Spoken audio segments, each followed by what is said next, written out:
Warning, this podcast deals with mature subject matter that may not be suitable for all listeners.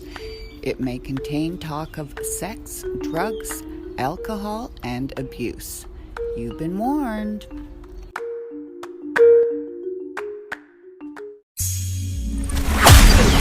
You're listening to Soberoso, a show dedicated to alcoholics, addicts, survivors of abuse, overcomers of great tragedies, and those of us with mental health issues too. Each week, we invite guests and listeners from around the world to listen in as we have casual conversations with regular people like you and me who've, against all odds, turned their lives around. If you're a family member of someone suffering from alcoholism or addiction, a newcomer or old-timer, or sober curious, this show is for you. Join us now on the Soberoso Podcast with your host, Dora in sharing our passion for recovery.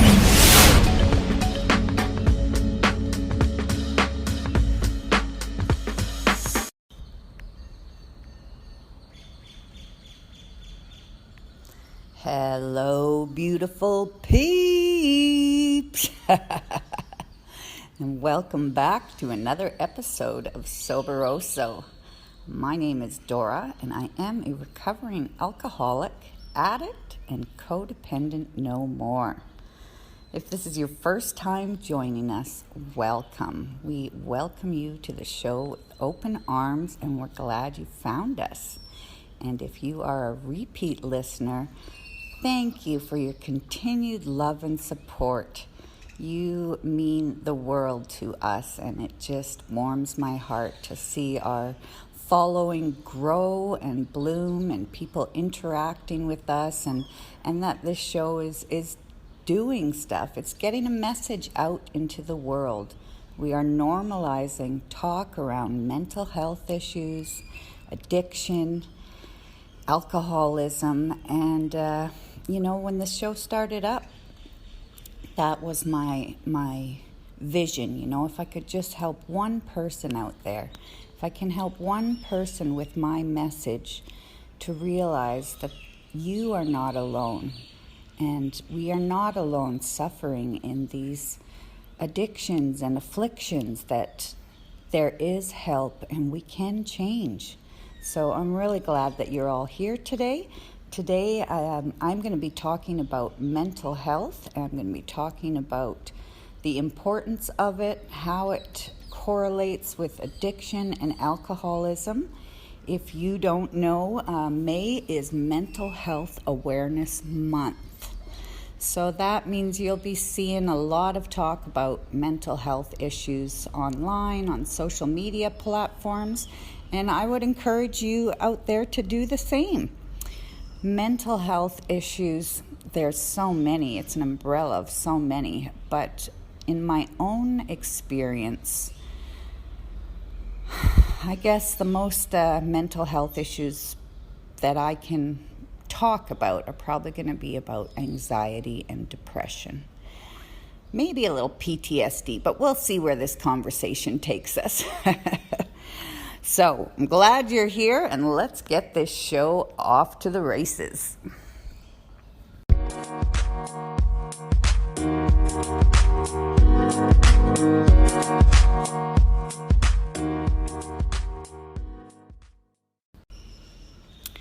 Well, first of all, mental health is one of the topics that I do want to talk about often on this show, and we have talked about it with other guests.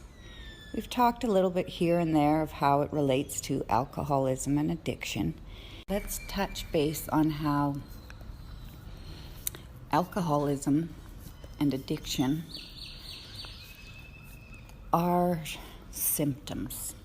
If you've been in recovery for a while, or if you've been attended any 12-step type of meetings, you will have heard this many times, that addiction and alcoholism is but a symptom. It is a symptom of underlying causes and conditions. Early on in recovery, well, at least for me, I am still so surprised by how quickly the obsession to drink and drug left me. I drank and drugged for 30 years. I didn't start off as an addict. I didn't start off as an alcoholic. But I started drinking at the young age. 12 was the first time I had my drink. And by the time I was 15, I was living on my own, and drinking and drugging was, well, it was definitely a weekend routine in the beginning, but it quickly got right up there and spiraled out of control. And a lot of us know how that goes. The drinking and drugging is a symptom, and there's underlying conditions. So the drinking and drugging, the obsession to drink and drug, left me within the first 3 months. And what that means is I wasn't thinking about it. I wasn't craving it. I wasn't obsessing about it. I wasn't feeling that I need to have a drink. In only 3 months. Like that still blows my mind, because like I said, I drank and drugged for 30 years. That's a pretty freaking long habit to have, to just leave your thoughts and your cravings after 3 months and be gone. That just blows my mind still to this day. And if you're a newcomer out there and you're just starting your recovery journey, take note of this. 3 months and 30 years of drinking and drugging left my brain and my obsession. So if you can challenge yourself to go for 6 months or a year, trust me, you will be surprised when you are willing and want sobriety, how quickly the obsession leaves. It's pretty freaking encouraging. So the obsession left me in my recovery journey. But underneath of that is the causes and conditions. Why did I drink and drug? Why did I feel that I needed to avoid my feelings? Why did I feel I needed to fill a void? Why did I not like the way I felt and had the need to escape? These are some questions you'll ask yourself, and I asked myself, and this is how we get down to the causes and conditions of our drinking and drugging behavior. So, mental health. I've had conversations with many friends about this, and until I came into recovery, they tell us that hindsight is 20/20, and it is. When I look back at the way I thought about certain things and the way that my brain or my eyes perceived the world and thoughts, some of it is just like, how could I be so naive back then? Like, how did I not know what I know now? And one of those things is that when I was in my drinking and drugging career, every day I drank about 12 beers a day in my last several years. And that was just maintenance, That wasn't I'm going out to get shit-faced or I'm going out to lose my mind. That was just maintenance drinks. So there would come a certain point in the morning or early afternoon where whatever was going on in my life, I was so filled with anxiety that I needed a drink. I need a drink to calm my nerves down. I'd finally go to sleep. I'd finally pass out. Let's put it that way. Let's be real here. I'd pass out, and then I would wake up within 4 hours. And I would wake up with such panic and with such anxiety, trying to put together the events of the last 3 or 4 days. Often I'd completely have missed a day, blacked out, completely missed a day I couldn't account for. And I'd have this just panic of trying to put together a blackout. So I couldn't sleep for more than 4 hours. I'd wake up freaking out, panicking, what happened, who did I do not miss that one bit. And before you knew it, I'd need another drink to curb the anxiety. Now, when I first came into recovery, it was not soon after I came into the rooms that I heard, maybe I'd heard it before, but for the first time in my life, it made sense to me that alcohol is a depressant. What? Here I thought all these years that drink was calming my nerves, that drink was helping me maintain what? My level of anxiety was through the frickin' roof.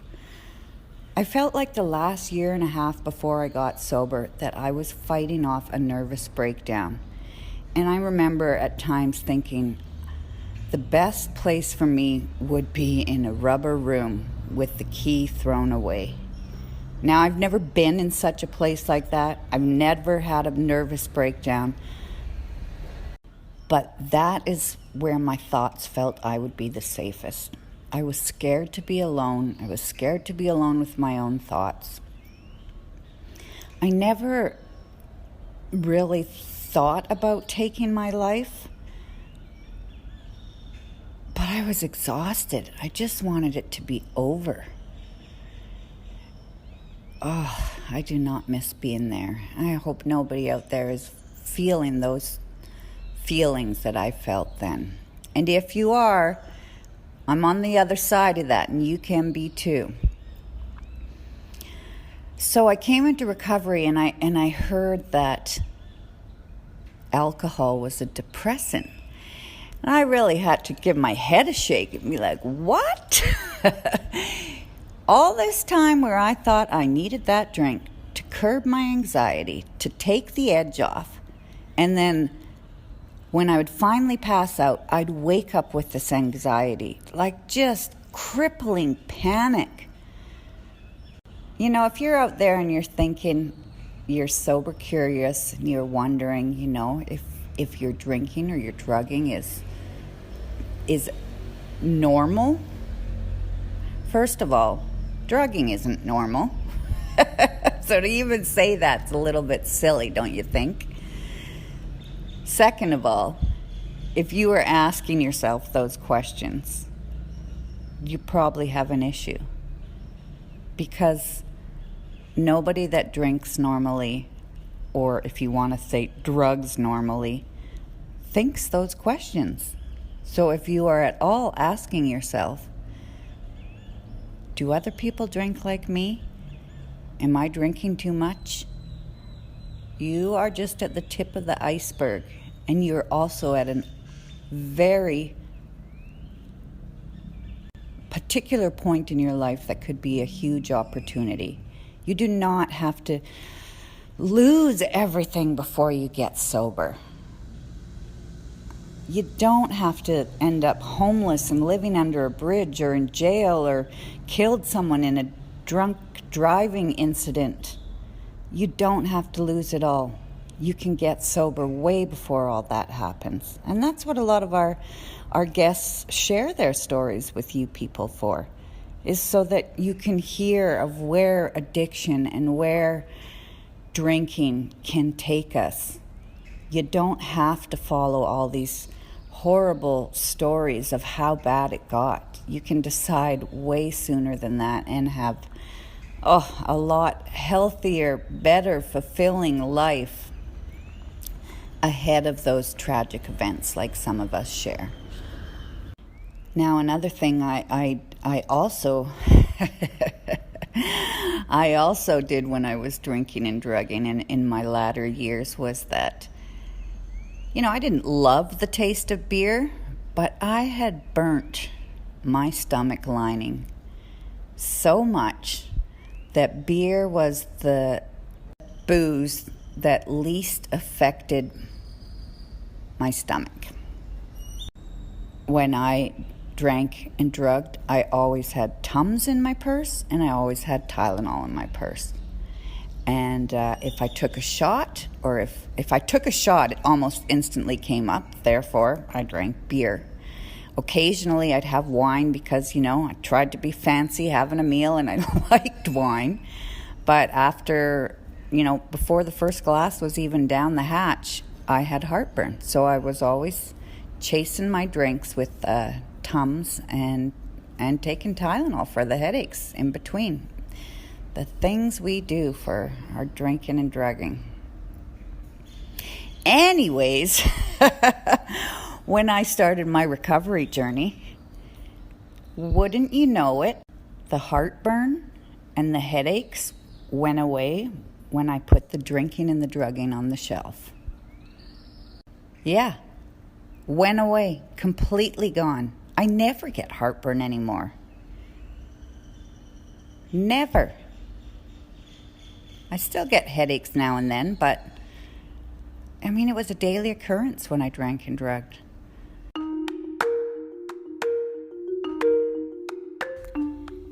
Is your drinking and drugging getting out of control?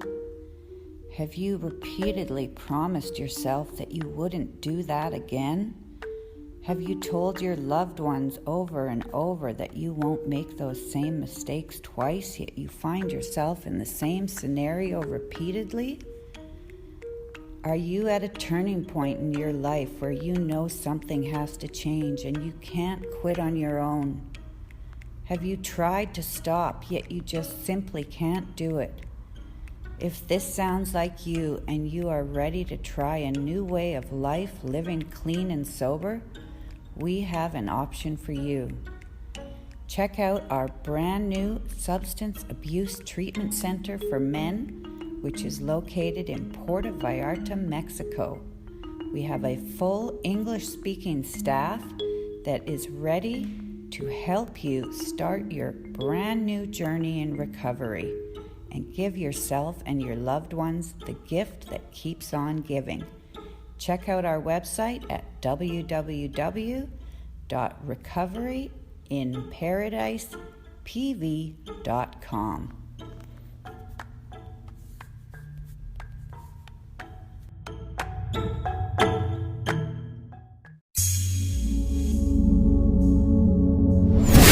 And now, back to the Soberoso Podcast with your host, Dora Gosselin.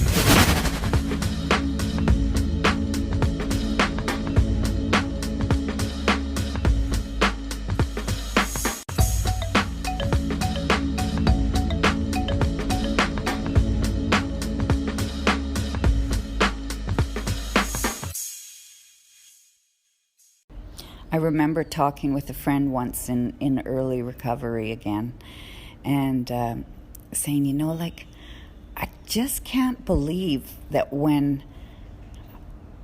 I stopped drinking and drugging, 10 days into my recovery, 2 weeks into my recovery, I couldn't believe how many things in my life were connected to drinking and drugging. I just didn't see it when I was active in addiction and alcoholism. I didn't see how many things were affected by the way I consumed and used. It was everything.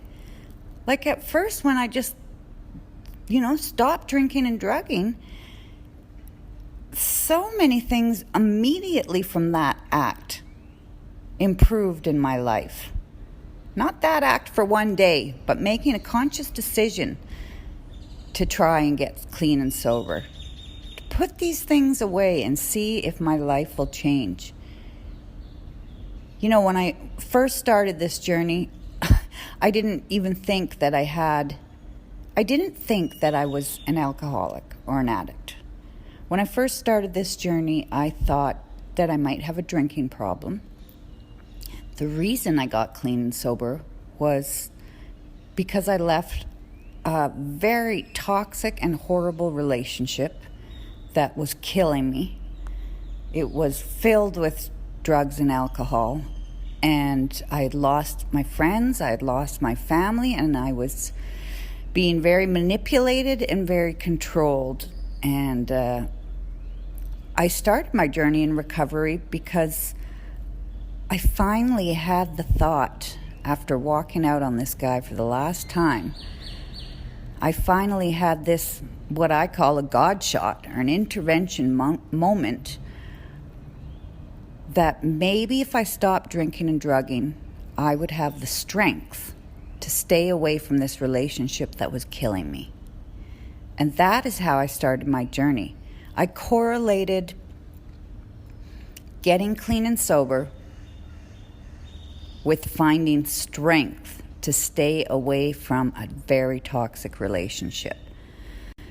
So again, hindsight is 2020. When I went into my first 12-step programs, I thought, you know what, I'm just going to come in here for a month. I'm going to see what's going on and get my life back together, and then I'll be out. That's how naive I was, you know. I went in there. I didn't know what to expect at all. And I heard other people talking about things I never talked about. I never talked about my blackouts. I was ashamed of them.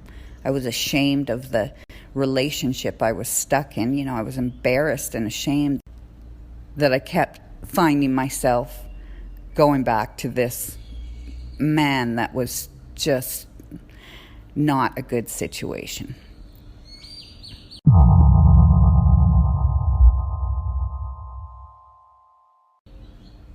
So I went in there thinking, yeah, I'll just come in here and, you know, maybe I'll quit drinking for a month and I'll get my life back together. What a naive thought that was. I mean, that's what it took to get me started. And whatever gets you through the door, whatever gets you started on your sobriety journey, go with it. But I quickly realized after hanging out for a while that, you know what, I am, and I was an addict and an alcoholic, and I had been for a very long time. And it wasn't going to be a 1-month fix. And to get what life back? To get this life back? No, my friends. No. We don't get clean and sober to get our drinking and drugging life back. It's a whole new life. Sobriety is a whole new life for me, something I could have never imagined. It's a life worth living. So that anxiety and panic that I had almost daily in my active using and abusing left the building when I put down the drinking and drugging. And it can for you too. So here we are, talking about mental health. How does mental health correlate with alcohol consumption and drug addiction? Now, I'm not a doctor and I can only speak from my own experiences. I have no practices except my own experience that I'm sharing with you. You know, looking back at my own patterns and my own life, which is something I've been able to do because of my sobriety. Like I mentioned before, when I was in active addiction and alcoholism, I was constantly moving from one situation to the next. I never liked to look back. I wasn't going there. I was just going forward, you know, and shit was hitting the fan left, right, and center all the time, you know. I couldn't deal with any trauma or any situations in the past because I had something coming straight at me right in front of me. So a lot of stuff was swept under the carpet. A lot of things I never dealt with. I just kept going like the frickin' Energizer Bunny. Just keeps going and going and going. So I've had the opportunity to look back at over the course of my life and my drinking and drugging use to see patterns. You know, what kind of patterns continued? What kind of patterns persisted in my life? And why did I feel the need to not feel the way I was feeling, to numb out? Now, some of you may have heard my story, or some of you may not. I was a teenage mother. I had 2 girls before I could legally walk into a bar or buy my own alcohol. And they are the light of my life. They're both grown women now. They're not girls anymore. They're grown women, and they are just beautiful, beautiful women that don't have any issues with drinking or drugging. But the point is that, yes, I was a teenage mother. And my first issues with, I don't know first. It may have gone back even further. But one of the things that I remember is that after that first pregnancy, I dealt with postpartum depression, which is right under that heading of mental health issues. I was 16 years old. I was still a teenager, still developing, still growing myself when I became pregnant. And you put a bunch of other hormones of pregnancy on top of hormones already changing and developing through adolescence and puberty. And, anyways, that mix left me with some very crazy postpartum depression. And back then, I lived in a very small town in the middle of nowhere. We didn't have Google. We didn't have smartphones. We didn't have... I think the internet was just coming out then. Well, we didn't have access to it. So in this small town, postpartum depression, it wasn't talked about, and knowledge wasn't at our fingertips like it is today, where you can, just Google your symptoms and figure out what's going on with you. So I finally went to see a doctor, and he diagnosed me with postpartum depression. And he put me on Prozac then. And I remember feeling a little bit of relief, because it meant that I wasn't alone and there was a reason for what was happening to me. But I also felt a little bit of shame. Shame turned into a lot of shame. And I decided that I wouldn't follow the doctor's advice, and I began self-medicating. Now, why did my thoughts let me think that drinking alcohol or buying my own drugs is better than a doctor's advice? I don't know, but that's the way that my head thought. It's like, I don't want to depend on modern medicine, or I don't want to take this pill every day to make me normal. I can do this myself. I can fix this myself.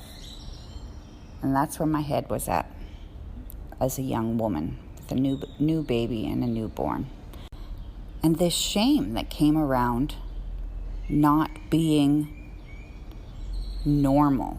I don't even like that word, because nowadays, what is normal? Normal's different to everybody and anybody. Everybody's got a different definition of what their normal looks like. So it's a very funny word. So my point is that even back then, my first recognition of some mental health issues with depression, I had some shame and some stigmas attached to it. Where did those come from? I have no idea. But I was ashamed to be labeled as depressed, Does that fall into the same category of I'm a crazy person? I don't know, but again, that's where my thoughts go. Mental health issues are a reason why a lot of people drink and drug, especially men. Men grow up being the manly man, maybe not talking about their feelings or not expressing how they feel. They're supposed to be, the bread earner, all these beliefs that are bullshit, that are just ingrained into us. And so sometimes I'm speaking from all of the guests that we've had on the Soberoso podcast. These men do not feel like they can say that they're depressed. They don't want to talk to the doctor about the way they're feeling. They're embarrassed to tell their wives. They're embarrassed to tell a guy friend, like sitting around whatever guys do. Sitting around the bar back then, saying, I don't feel good, or I'm crying, or guys don't. Anyways, the whole point is that a lot of people that drink and drug is for underlying causes and conditions. And a lot of those underlying causes and conditions have completely to do with mental health issues, with anxiety, with depression, with PTSD, with trauma events, with surviving abuse as a child, with accidents, with grief, with loss, buried feelings and buried emotions that they don't know how to express. We don't know how to express. But we know that when we take a drink or we take some drugs, that for a minute we don't feel those feelings, or we're able to put on a tough exterior and a straight face and pretend that everything's okay inside. That's just wrong, my friends. Why do we go around pretending? Why do we go around pretending that we are feeling and that we are better than we are? It's time to break down those stigmas. It's time to raise awareness around mental health issues. It's time to raise awareness around alcoholism and addiction. It's time to talk about these things openly. For Mental Health Awareness Month, the color is green. So I challenge you to put on something green, put a green ribbon in your hair, wear a green shirt, and make a 30 to 60 second video talking about why mental health is important, and post it on your social media. Hashtag break the stigma. Hashtag mental health month. Help me tear down the stigmas. Help me normalize talking about these things that affect millions of people around the world. We are not alone. Why do we insist on suppressing our emotions and hiding our true feelings, drowning them in alcohol? Why do we feel shame? It's unnecessary, because we are not alone. There's plenty of people out there that know exactly how we feel. And if you are struggling, I implore you to go speak to your doctor. First of all, have a doctor that you trust. Go tell them how you're feeling. Go tell them your symptoms of depression or anxiety or PTSD, if you can't sleep at night, if you're not eating right, if you're crying uncontrollably for no apparent reason, if you freeze up and go into a panic attack for some reasons you can't identify. Go to your doctor, go to your therapist, and be honest with them. Tell your wife, tell your husband. You'll be surprised by how many people are willing to help when you can get honest with what's going on with you. If you tell somebody that loves you or somebody that cares for you, you will be surprised.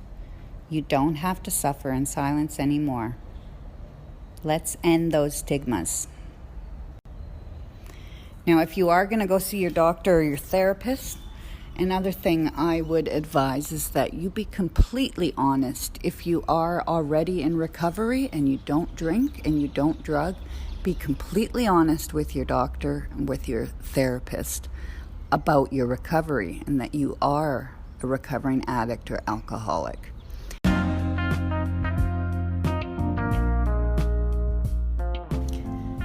Now, this is a perfect time to go over 10 signs or red flags that you may be having some mental health issues, or you may notice them in a loved one. Number 1, sleep or appetite changes. Number 2, mood changes. Number 3, withdrawal from your regular social activities. Number 4, drop in functioning. Are you lacking in energy and not functioning as you normally would? Number 5, problems with your thinking, your concentration, your memory. Number 6, increased sensitivity, heightened sensitivity to sights and sounds and smells. Number 7, feeling disconnected. Are you feeling disconnected from your loved ones? Number 8, nervousness. Do you have fear, suspiciousness, or feel paranoia? Number 9 is unusual behavior in any way, shape, or form that's out of your norm. And number 10, an increased consumption of alcohol and drugs. So if you are experiencing any of those symptoms, I would suggest you go check it out with your doctor, or if you're noticing these in your loved ones, to kindly suggest that maybe they should go see a doctor as well.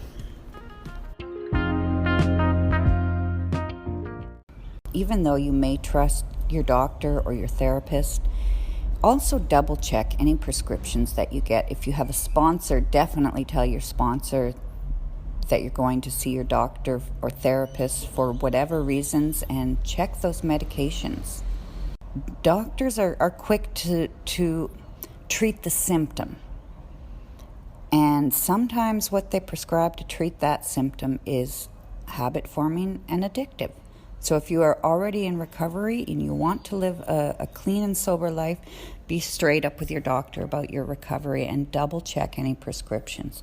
From plenty of guests that we've had on this show, if you've been listening, you will also realize and hear from their stories and their experiences that they've shared with us, that many of them became addicts by going to a doctor and getting a prescription for pain, or they had a horrible accident and they were prescribed painkillers that they eventually became addicted to. So this is another way that addiction can start, another prime example of not wanting to be an addict, and all of a sudden you are an addict because a doctor's prescribed you something without really thinking about the end result or how you might abuse or misuse this prescription. So please be honest with your doctor. You want to get help, but be honest and safeguard your sobriety. That is the best thing you got going for you, is your sobriety. Safeguard your sobriety. Don't keep any secrets. Your secrets are what keep you sick. Tell your sponsor, tell your wife, tell your husband, and be straight up with your doctor about what's going on with you.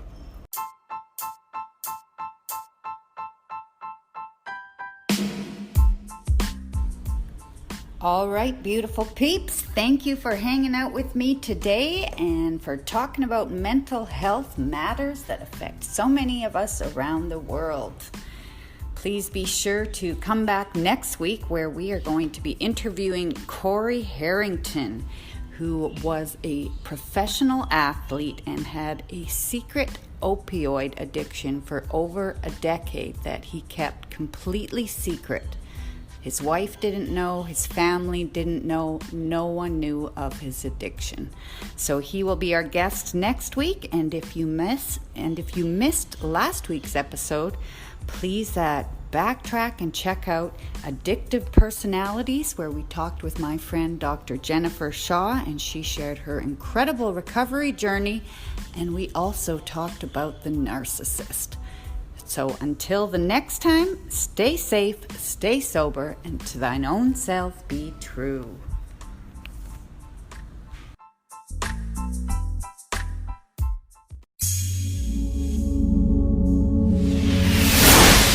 Please hit that subscribe button wherever you're listening to the Soberoso Podcast. and help us normalize conversations around alcoholism and addiction recovery. You can join us on Instagram and Facebook at Soberoso, and follow your host, Dora Gosselin, on Clubhouse. You are not alone, and we do recover. Wear and share your passion for recovery with our His and Hers merch. Visit us at www.soberoso.com.